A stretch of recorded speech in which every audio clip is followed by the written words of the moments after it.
Hello friends, welcome back to my channel. We are there today for the new series 30 Super MCQ series जिसमें हम लोग 30 most important MCQ लेंगे every chapter के for this board examination. और आज का chapter है पहला चैप्टर रिप्रोडक्शन प्लांट जो शॉर्ट में लिखा हुआ है। तो एक एक करके सारे MCQs को हम लोग आज टच करेंगे, साथ में रिवीजन भी हो जाएगा हमारा और कुछ ट्रिक्स भी बताऊंगा जिससे हम लोग ये देखेंगे कि एक एमसीक्यू को किस तरह सॉल्व करना है। और एमसीक्यू को अगर प्रॉपर स्टडी करेंगे, जिस मेथड आपको बताऊंगा, उससे आपके 4 कंसेप्ट भी क्या होंगे, क्लियर हो जाएंगे। तो चलिए, तो एक एक करके सारे एमसीक्यू, और ये सारे एमसीक्यू जो है ये टेक्सचुअल एमसीक्यू, साथ में बोर्ड के क्वेश्चन बैंक, साथ में एडिशनल इंपॉर्टेंट एमसीक्यू के सिलेक्टेड एक ऐसे क्वेश्चन है। The outer layer of pollen grain is thick and made up of complex non-biodegradable substance जिसको कहा जाता है। तो पहला ट्रिक जो आप बता रहा हूँ कि किसी भी एमसीक्यू की जो आप कैसे स्टडी करेंगे तो बिना ऑप्शन देखे उसके आंसर को गेस करने की कोशिश करना है, और अगर नहीं गेस कर सकते तब जाके ऑप्शन को देखिए। ओके, तो the outer most layer of pollen grain is very resistance, और ये स्पेशल मटेरियल है sporopollenin which is present in the exine part of the pollen grain. Okay, और जो इंटर्न पार्ट होता है उसमें आपका सेलुलोज रहता है और पेक्टिन रहता है, जिसको पेक्टो, दोनों को मिला के पेक्टो सेलुलोज कहते हैं। Lignin is present in the dead you can see cells of the plant.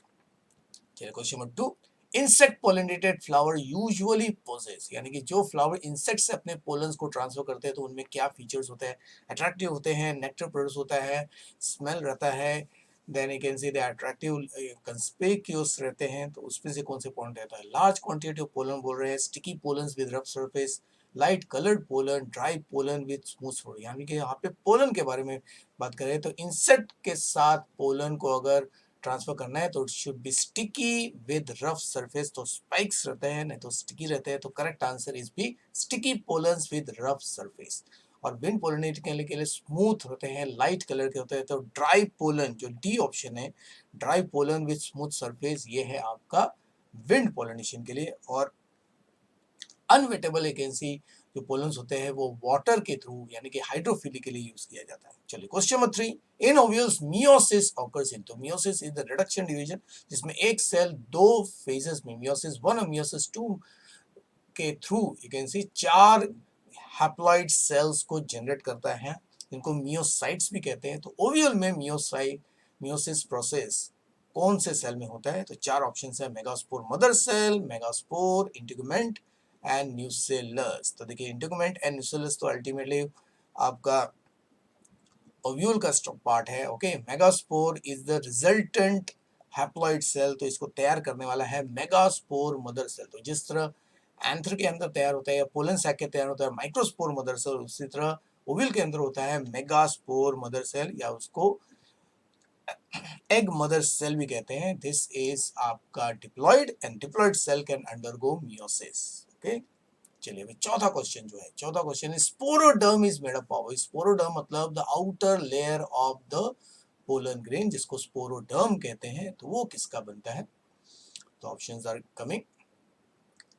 तो sporoderm that is the covering और the outer layer of the आपका पोलन, वो 2 लेयर्स का बनता है। आउटर टफ जिसको एक्सिन कहते हैं, और इनर सॉफ्ट जिसको इंटाइन कहते हैं। Exine is made up of sporopollenin और इंटाइन बनता है सेलुलोज और पेक्टिन का।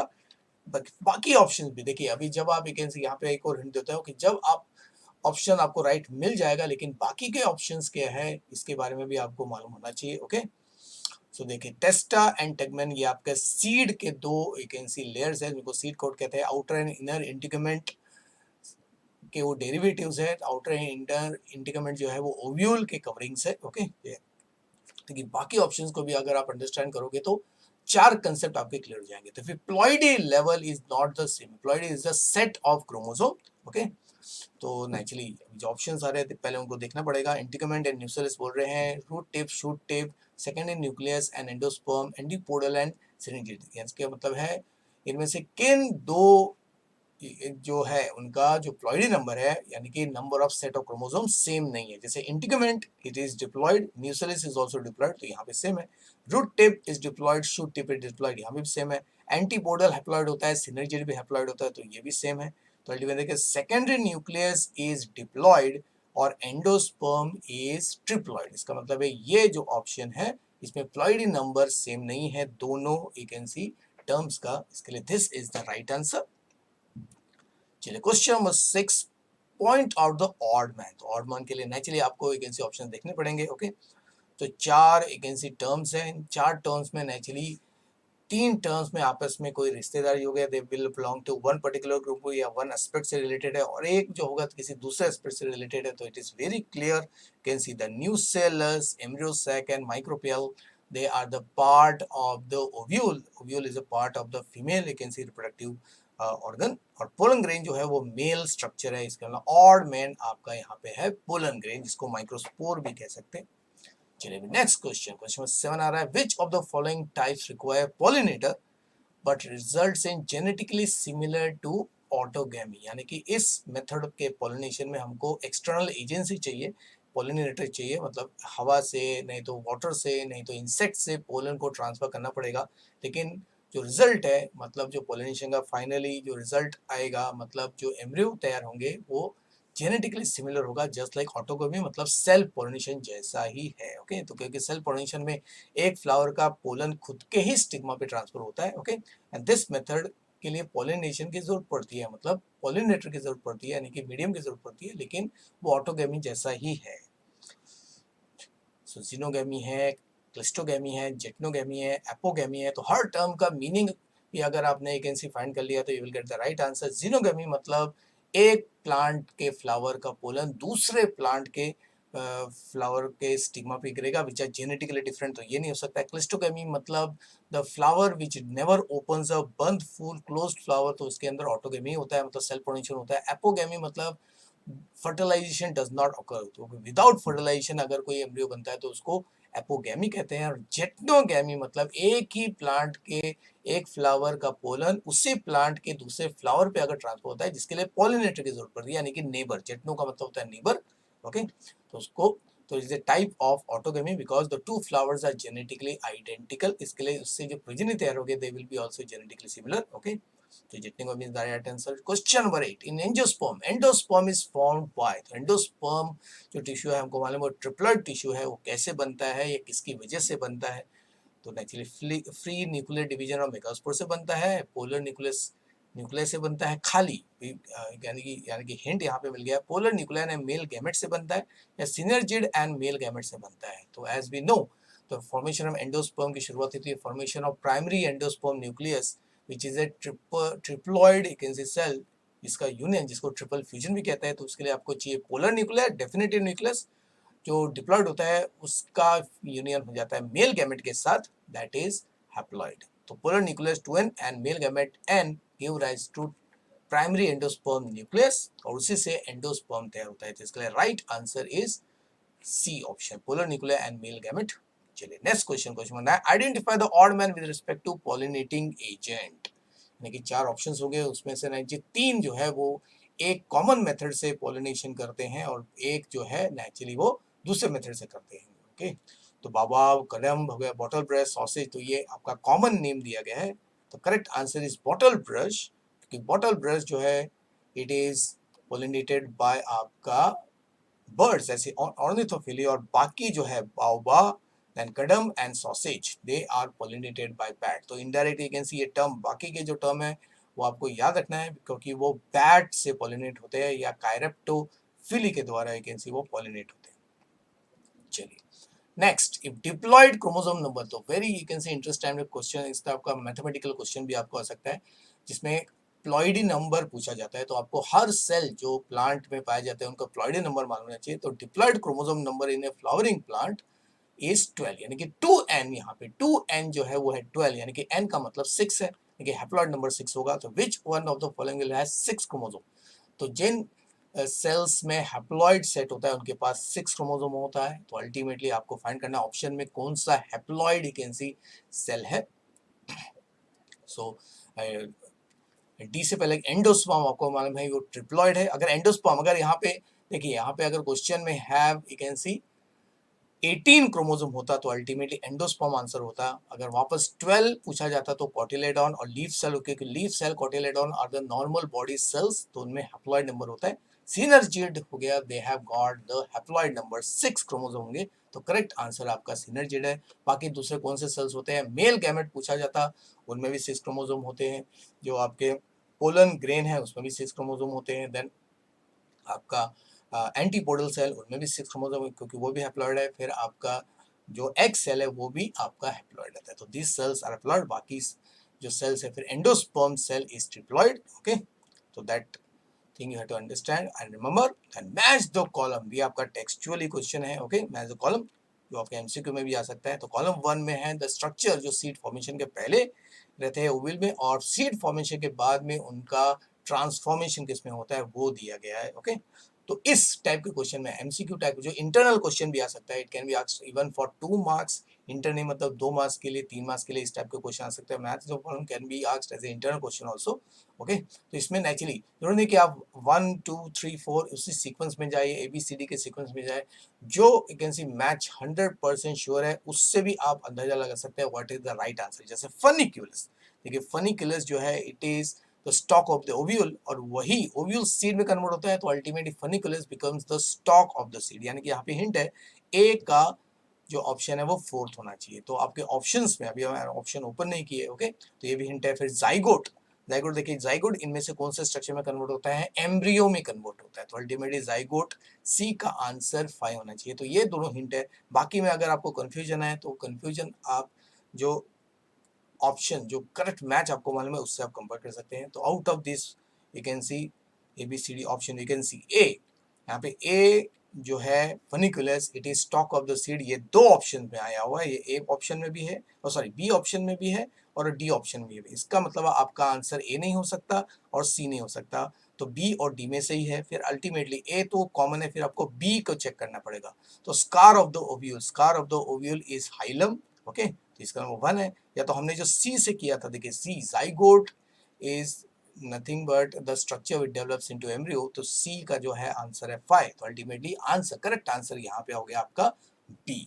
तो इस तरह आप किसी एक स्पेसिफिक वैकेंसी जो आपको 100% मालूम है कि यही उसका मैच है, उसको ऑप्शन से कंपेयर करेंगे तो आपको राइट आंसर जल्दी मिल जाएगा। ओके, चलिए question number 12, the number of meiotic and mitotic divisions necessary for development of female gametophyte। female gametophyte is the embryo sac। तो embryo sac development जो होता है वो स्टार्ट होता है आपका मेगास्पोर मदर सेल से। ओके, तो कितने मियोटिक डिवीजन और कितने माइटोटिक डिवीजन होता है। ओके, तो वेरी क्लियर कट। तो megaspore mother cell undergo 1 meiotic division, जिससे 4 मेगास्पोर बनते हैं। फिर 4 मेगास्पोर में से 3 जो चलाजल एंड माइक्रोपाइल होता है वो तो डीजेनरेट होता है। एक ही चलाजल एंड वाला सर्वाइव करता है, और फिर वो अंडरगो करता है न्यूक्लियर डिवीजन। ओके, तो शुरुआत में आपका न्यूक्लियर डिवीजन होता है, फिर बाद में माइटोसिस कंप्लीट किया जाता है। तो कितने स्टेप, तो total 8 you can C nucleus बनते हैं। ओके, फाइनली 7 सेल्स बन जाते हैं, तो उसके लिए 3 माइटोसिस चाहिए। तो ultimately correct option is B option, 1 meiosis to form 4 megaspore, and 1 megaspore जो सर्वाइव होता है, फंक्शनल है, उसमें 3 माइटोटिक डिवीजन से अल्टीमेटली आपका फीमेल गैमेटोफाइट एट इज एंडोस एम्ब्रियो सैक तैयार हो जाता है। Then question 13, in vitro pollen germination, यानी कि अगर आप पोलन जर्मिनेशन को लेबोरेटरी कंडीशन में करेंगे आउटसाइड द बॉडीली कंडीशन, तो उसको कहते हैं in vitro. In apparatus petri plate में करते हैं। तो पोलन ट्यूब जो है फॉर्मेशन वो किसकी वजह से होता है, तो naturally there are some chemical substance जो डालना है किस बात है, तो वो इंड्यूस करता है पोलन जर्मिनेशन, एंड वो है आपका सुक्रोज। तो सुक्रोज इज दैट शुगर जिसकी वजह से पोलन जर्मिनेट होता है। Okay, that self incompatibility is found in flower of the plants।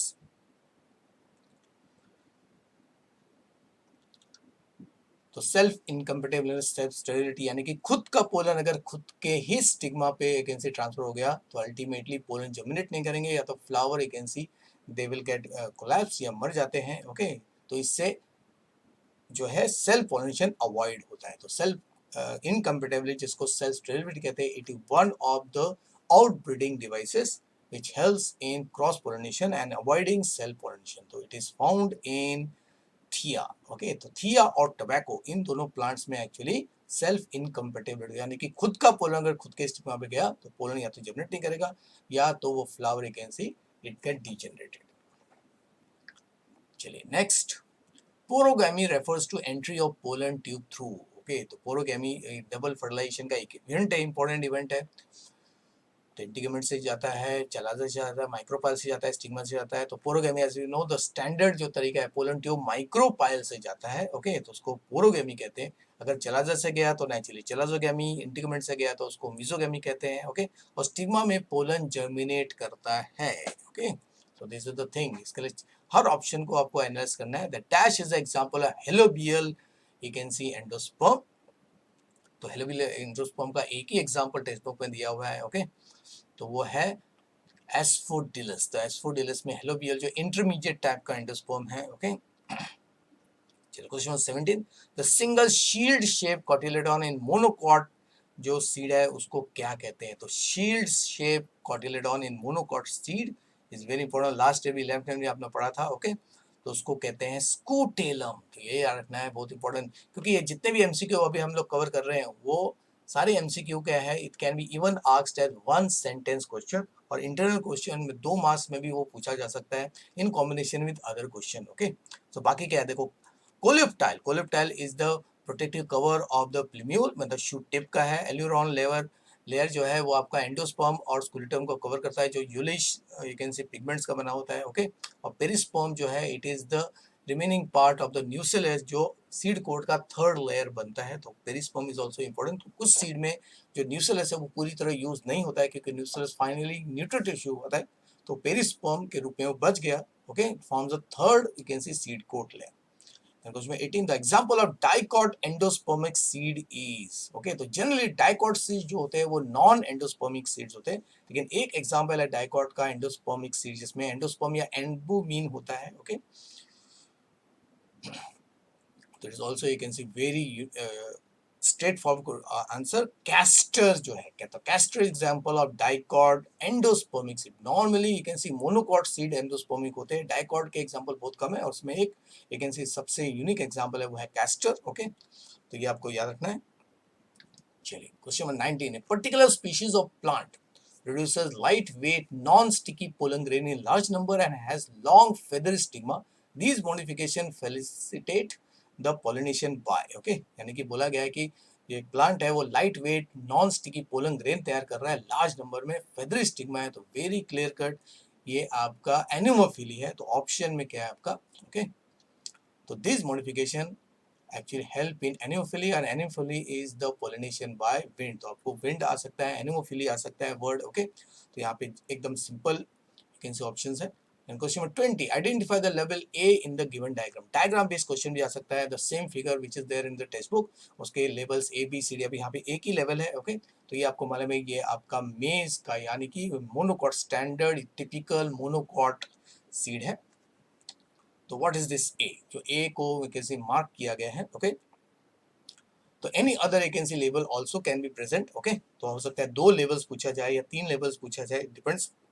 और इंटरनल क्वेश्चन भी आपको ऐसा आ सकता है जिसमें एक डायग्राम के 4 लेवल्स होंगे तो 2 मार्क्स के लिए क्वेश्चन पूछा जा सकता है। तो ये जो लेवल है ये क्या है? ओके, पहले देख लेते हैं। ये आपका यहाँ पे है कोलियोप्टाइल, फिर ये प्लिम्यूल है, ये आपका है रेडिकल, और ये पार्ट है आपका कोलियोरिजा। देन ये है आपका एल्यूरॉन लेयर, देन ये आउटरमोस्ट लेयर है उसको हल कहते हैं। Okay, and this A is the endosperm. This A is the endosperm which is filled with large amount of albumin, जिसके लिए उसको albuminous seed भी कहते हैं। तो करेक्ट आंसर आपका है endosperm.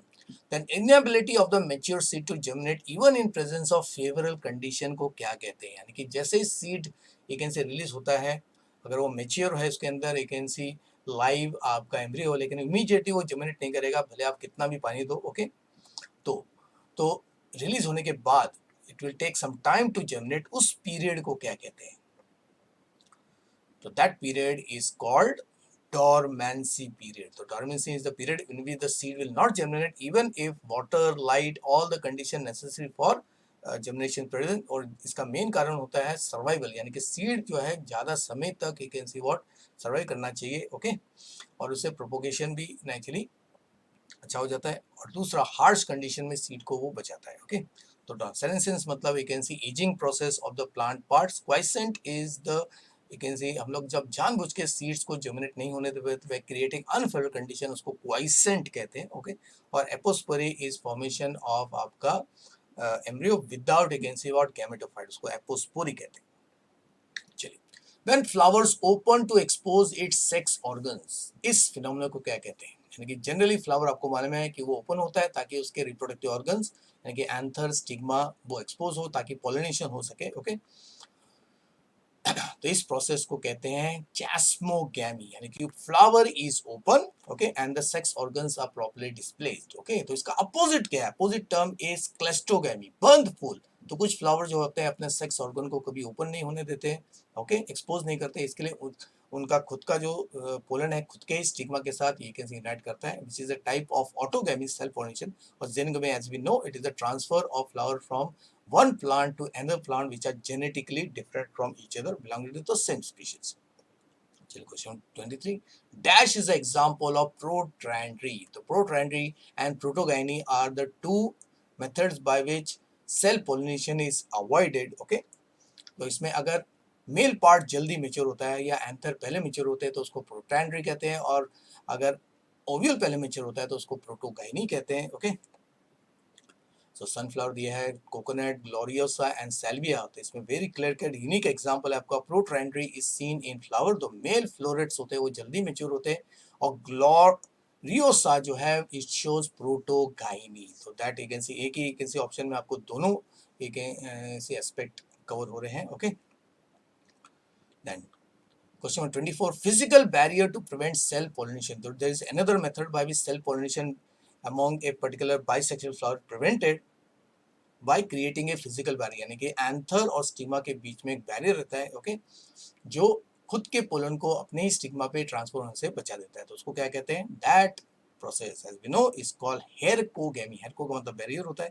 फिर दूसरा एक मेथड है, और भी देखो बाकी मेथड्स भी दिया हुआ है। हेट्रोस्टाइली मतलब मेल और फीमेल का पोजीशन अलग अलग है, height is different. Pre potency मतलब अपने पोलन जो है दूसरे पे अगर एक जनरेट करेंगे तो नेचुरली ज़्यादा आसानी से जनरेट करते हैं। यूनिसेक्सुअलिटी मतलब having two different flowers, you can see two different plants, यानी कि अगर फ्लावर अलग अलग है तो नेचुरली क्रॉस पोलिनेशन जरूरी हो जाएगा, और प्लांट अगर अलग अलग है तो भी क्रॉस पोलिनेशन जरूरी हो जाता है, ओके।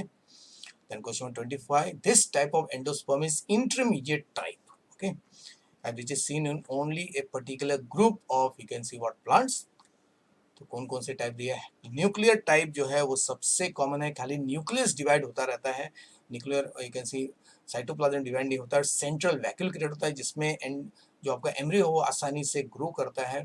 फिर सेलुलर टाइप जो है, जो कॉम्पैक्ट टाइप का एंडोस्पर्म जो बहुत ही कैन सी रेयर टाइप का है, उसी को सोमैटिक टाइप भी कहते हैं। और जो इंटरमीडिएट टाइप है वो है हेलोबियल, जिसमें पहला डिवीजन सेलुलर टाइप होता है, उसके बाद में जो डिवीजन है वो न्यूक्लियर टाइप होता है। तो helobial is the intermediate type of endosperm.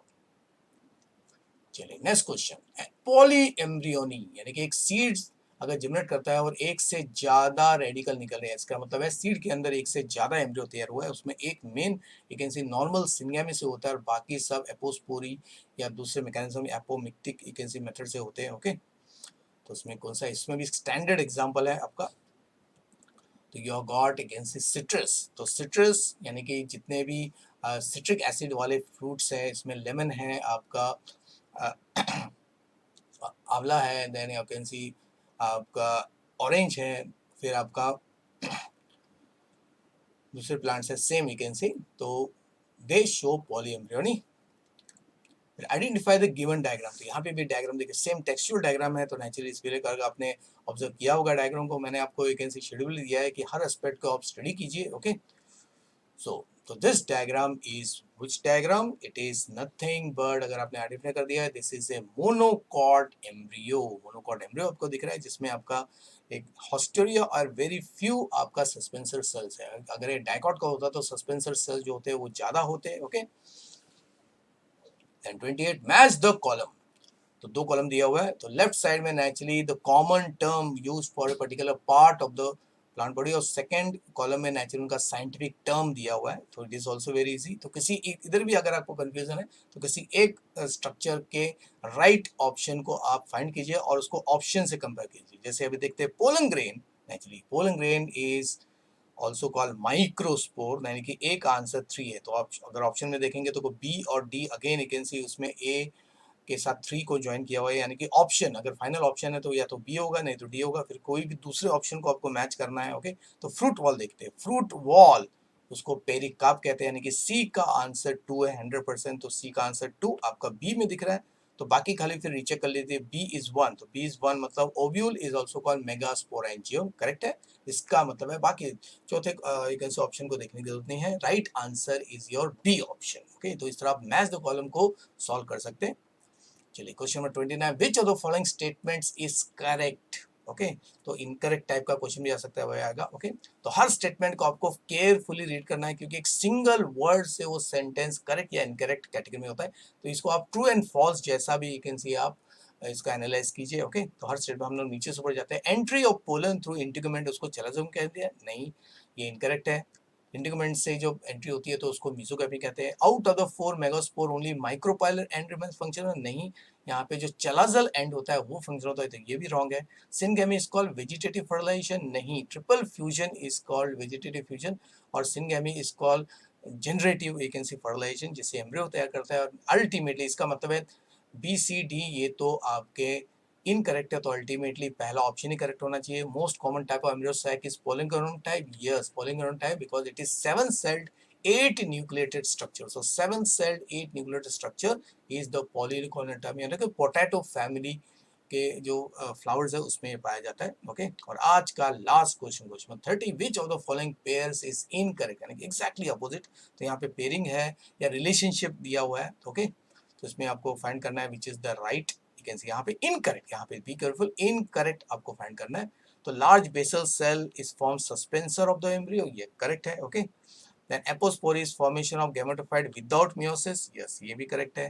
Parthenocarpy या parthenogenesis formation of fruit without fertilisation, ये भी करेक्ट है, यानी कि सीडलेस फ्रूट्स तैयार करना। ओके, तो perisperm develops from inner integument, नहीं, perisperm develops from unused nucellus, तो इसका मतलब बी ऑप्शन इज इनकरेक्ट। तो इस तरह यू कैन सी एनालाइज कीजिए, आपके एमसीक्यू को करेक्ट आंसर को मार्क कीजिए। और आपको मालूम है कि जब आप आंसर लिखेंगे एमसीक्यू को तो खाली आपका option you can say alphabet or the correct option आपको लिखना है, no need to write the sentence again, यानी कि क्वेश्चन को लिखने की जरूरत नहीं। तो with this we have completed today chapter 1 के you can see what आपके important board MCQs, और next जो लेक्चर्स है उसमें मैं फिर नेक्स्ट चैप्टर्स को मैं you can see कवर करूंगा। till then take care students, bye।